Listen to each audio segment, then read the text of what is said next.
ಸ್ವಾತಂತ್ರ್ಯ ಹೋರಾಟಗಾರ ಶಾಹಿದ್ ಭಗತ್ ಸಿಂಗ್ ಅವರನ್ನ ಪಾಕಿಸ್ತಾನ ಉಗ್ರಗಾಮಿ ಎಂದು ಅಪಮಾನ ಮಾಡಿರುವ ಘಟನೆ ವರದಿಯಾಗಿದ್ದು, ಪಾಕಿಸ್ತಾನದ ವಿರುದ್ಧ ಬಿಜೆಪಿ ಮತ್ತು ಆಮ್ ಆದ್ಮಿ ಪಕ್ಷ ತೀವ್ರ ಆಕ್ರೋಶವನ್ನು ವ್ಯಕ್ತಪಡಿಸಿದೆ. ಶಾಹಿದ್ ಭಗತ್ ಸಿಂಗ್ ಅವರ ಗೌರವಾರ್ಥವಾಗಿ ಪಾಕಿಸ್ತಾನದ ಲಾಹೋರ್ನಲ್ಲಿರುವ ಶಾದ್ಮನ್ ಚೌಕ್ಗೆ ಅವರ ಹೆಸರನ್ನ ಮರುನಾಮಕರಣ ಮಾಡುವ ಯೋಜನೆಯನ್ನ ಪಾಕಿಸ್ತಾನ ರದ್ದುಪಡಿಸಿದ್ದು ಮಾತ್ರ ಅಲ್ಲದೆ ಅವರನ್ನ ಉಗ್ರಗಾಮಿ ಎಂದು ಕರೆದಿದೆ. ಪಾಕಿಸ್ತಾನದ ನಿವೃತ್ತ ಮಿಲಿಟರಿ ಅಧಿಕಾರಿಯೊಬ್ಬರು ನೀಡಿದ ವರದಿಯೊಂದರಲ್ಲಿ ಸ್ವಾತಂತ್ರ್ಯ ಹೋರಾಟಗಾರ ಭಗತ್ ಸಿಂಗ್ ರನ್ನ ಭಯೋತ್ಪಾದಕ ಎಂದು ಹಣಪಟ್ಟಿ ನೀಡಿದ ಬಳಿಕ ಲಾಹೋರ್ನಲ್ಲಿರುವ ಶಾದ್ಮನ್ ಚೌಕ್ಗೆ ಅವರ ಹೆಸರನ್ನ ಮರುನಾಮಕರಣ ಮಾಡುವ ಯೋಜನೆಯನ್ನ ರದ್ದುಪಡಿಸಲಾಯಿತು. ಇದೀಗ ಪಾಕಿಸ್ತಾನದ ಈ ನಡೆಯನ್ನ ಬಿಜೆಪಿ ಹಾಗೂ ಆಮ್ ಆದ್ಮಿ ಪಕ್ಷ ತೀವ್ರವಾಗಿ ಖಂಡಿಸಿದೆ. ಪಾಕಿಸ್ತಾನದಲ್ಲಿ ಭಗತ್ ಸಿಂಗ್ ರನ್ನ ಗೌರವಿಸೋದು ಹಾಗಿರ್ಲಿ, ಆದ್ರೆ ಅವರಿಗೆ ಅಪಮಾನ ಮಾಡೋದು ಸರಿಯಲ್ಲ. ಈ ವಿಚಾರದಲ್ಲಿ ಕೂಡಲೇ ಭಾರತ ಸರ್ಕಾರ ಮಧ್ಯಪ್ರವೇಶ ಮಾಡಬೇಕು, ಅಲ್ಲದೆ ಪಾಕಿಸ್ತಾನದಿಂದ ವರದಿ ತರಿಸಿಕೊಳ್ಬೇಕು ಅಂತ ಆಮ್ ಆದ್ಮಿ ಪಕ್ಷ ಒತ್ತಾಯಿಸಿದೆ. ಅಲ್ಲದೆ ಭವಿಷ್ಯದಲ್ಲಿ ಭಗತ್ ಸಿಂಗ್ ಅವರ ಬಗ್ಗೆ ಇಂತಹ ಅವಹೇಳನಕಾರಿ ಹೇಳಿಕೆಗಳನ್ನ ತಡೆಯೋದಕ್ಕೆ ಈ ಟೀಕೆಗಳನ್ನ ದಾಖಲೆಗಳಿಂದ ತೆಗೆದುಹಾಕುವಂತೆ ಲಾಹೋರ್ ಹೈಕೋರ್ಟ್ ಮನವಿ ಕೂಡ ಮಾಡಿಕೊಂಡಿದೆ. ಇನ್ನು ಭಾರತೀಯ ಜನತಾ ಪಕ್ಷ ಅಂದ್ರೆ ಬಿಜೆಪಿ ಕೂಡ ಪಾಕಿಸ್ತಾನದ ಈ ಕ್ರಮವನ್ನ ಖಂಡಿಸಿದ್ದು, ಅವಿಭಾಜಿತ ಭಾರತದ ಸ್ವಾತಂತ್ರ್ಯಕ್ಕಾಗಿ ತನ್ನ ಪ್ರಾಣವನ್ನೇ ಕೊಟ್ಟಂತಹ ವೀರನನ್ನ ನಿಂದಿಸೋದಕ್ಕೆ, ಭಯೋತ್ಪಾದಕರಿಗೆ ಆಶ್ರಯ ನೀಡುವುದಕ್ಕೆ ಹೆಸರುವಾಸಿಯಾಗಿರುವ ರಾಷ್ಟ್ರ ಮುಂದಾಗಿದೆ. ಇದು ಕೇವಲ ಅದರ ಬೂಟಾಟಿಕೆ ಅಂತ ಕರೆದಿದೆ. ಇನ್ನು ಸ್ವಾತಂತ್ರ್ಯಕ್ಕಾಗಿ ಹೋರಾಡಿದ ಭಗತ್ ಸಿಂಗ್ ಅವರಂತಹ ವ್ಯಕ್ತಿಗಳನ್ನ ಗುರುತಿಸುವಲ್ಲಿ ಪಾಕಿಸ್ತಾನದ ದ್ವಂದ್ವ ನೀತಿಯ ಬಗ್ಗೆ ಬಿಜೆಪಿ ನಾಯಕರು ಆಕ್ರೋಶವನ್ನ ಕೂಡ ವ್ಯಕ್ತಪಡಿಸಿದ್ದಾರೆ. ಏಕಕಾಲದಲ್ಲಿ ಭಯೋತ್ಪಾದಕರಿಗೆ ಆಶ್ರಯ ನೀಡ್ತಾ ಇದ್ದಾರೆ.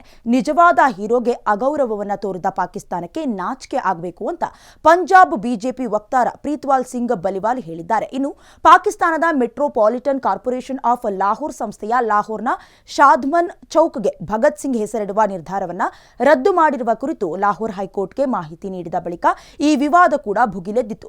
ಪಾಕಿಸ್ತಾನದ ನಿವೃತ್ತ ಸೇನಾಧಿಕಾರಿ, ನಿವೃತ್ತ ಕಮೇಡರ್ ತಾರಿಕ್ ಮಜೀದ್ ಎಂಬಾತ ಭಗತ್ ಸಿಂಗ್ ಒಬ್ಬ ಕ್ರಾಂತಿಕಾರಿ ಅಲ್ಲ, ಆದರೆ ಬ್ರಿಟಿಷ್ ಪೊಲೀಸ್ ಅಧಿಕಾರಿಯನ್ನ ಕೊಂದ ಅಪರಾಧಿ ಮತ್ತು ಇಂದಿನ ಪರಿಭಾಷೆಯಲ್ಲಿ ಆತ ಭಯೋತ್ಪಾದಕ. ಭಗತ್ ಸಿಂಗ್ ಇಬ್ರು ಸಹಚರರೊಂದಿಗೆ ಹತ್ಯೆಯಲ್ಲಿ ಭಾಗಿಯಾಗಿದ್ದಕ್ಕಾಗಿ 1931ರಲ್ಲಿ ಗಲ್ಲಿಗೇರಿಸಲಾಯಿತು ಎಂದು ಪ್ರತಿಪಾದಿಸಿದ್ದ.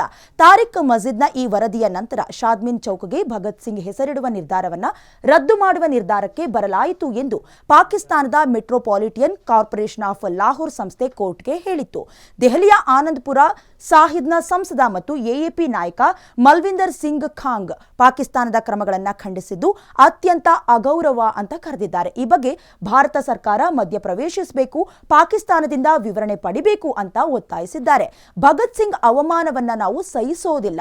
ಕೇಂದ್ರ ಸರ್ಕಾರವು ಈ ವಿಷಯವನ್ನ ಪಾಕಿಸ್ತಾನದೊಂದಿಗೆ ಚರ್ಚೆ ಮಾಡಬೇಕು. ಅಂತಹ ಅವಹೇಳನಕಾರಿ ಹೇಳಿಕೆಗಳನ್ನು ಅವರ ದಾಖಲೆಗಳಿಂದ ತೆಗೆದುಹಾಕುವುದನ್ನು ಖಚಿತಪಡಿಸಿಕೊಳ್ಳಲೇಬೇಕು. ಭಗತ್ ಸಿಂಗ್ ಹಾಗೂ ಡಾಕ್ಟರ್ ಅಂಬೇಡ್ಕರ್ ಅವರ ವಿಚಾರಧಾರೆಗಳು ಮತ್ತು ಅವರ ಚಿಂತನೆಗಳು ನಮ್ಮ ಮೂಲಭೂತ ತತ್ವಗಳಾಗಿದೆ. ಭಾರತ ಮತ್ತು ಪಾಕಿಸ್ತಾನ ವಿಭಜನೆಯ ಮೊದಲು ಭಗತ್ ಸಿಂಗ್ ಅವರು ಭಾರತದ ಸ್ವಾತಂತ್ರ್ಯ ಹೋರಾಟದ ವೀರರಾಗಿದ್ದು ಇಡೀ ರಾಷ್ಟ್ರಕ್ಕಾಗಿ ಹುತಾತ್ಮರಾದರು.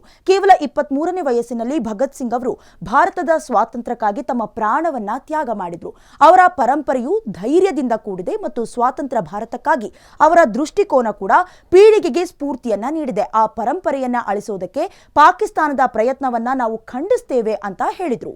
ಒಟ್ಟಾರೆಯಾಗಿ ಭಗತ್ ಸಿಂಗ್ ಅನ್ನ ಭಯೋತ್ಪಾದಕ ಅಂತ ಪಾಕಿಸ್ತಾನದವರು ಕರೆದಿರೋದು ಎಷ್ಟರ ಮಟ್ಟಿಗೆ ಸರಿ? ಕಾಮೆಂಟ್ ಮಾಡಿ. ನೋಡ್ತಾ ಇರಿ ಅಶ್ವವೇಗ ಡಿಜಿಟಲ್.